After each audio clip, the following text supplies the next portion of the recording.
ભાઈ તમે આ જગ્યાએ વડાપાવ ખાઈ લીધું ને તો તમને 3 દિવસ તો નીંદર નહીં આવે.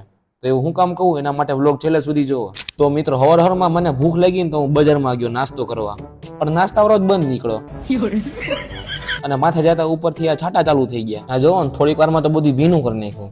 આ હારો થયું ટાઈમ રહેતા ઘરે આવી ગયો. આ કોણ ગયું? પાછું આવ્યું તો જો હવે વરસાદ આવ્યો છે તો મેં કીધું આપણે ઘરે કંઈક મસ્ત એવું બનાવી લઈ. તો મેં બ્રેડ પકોડા બનાવી લીધા. જો તમારે ખાવા હોય તો આવતા રહ્યો, બાકી ન ખાવા હોય તો મને ખાવા દો, હું ખાઈ લઉં. ઠીક હે. આ હું જમી કરીને ઊભો થયો ને ત્યાં મને બેંક માંથી ફોન આવ્યો કે તમારા ખાતામાં પૈસા બહુ વધી પડ્યા, આ બેંક ને થોડાક પૈસા જોઈએ. મેં તો વાંધો નહીં, હું આવું સાઈન કરી દઉં અને પછી તમારે જી કરવું એ કરજો.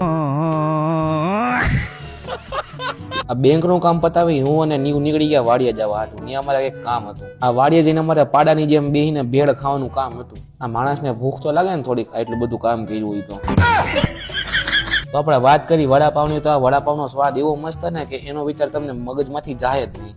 વડાપાવ વિશે જ વિચારા રાખશો આખો દિવસ.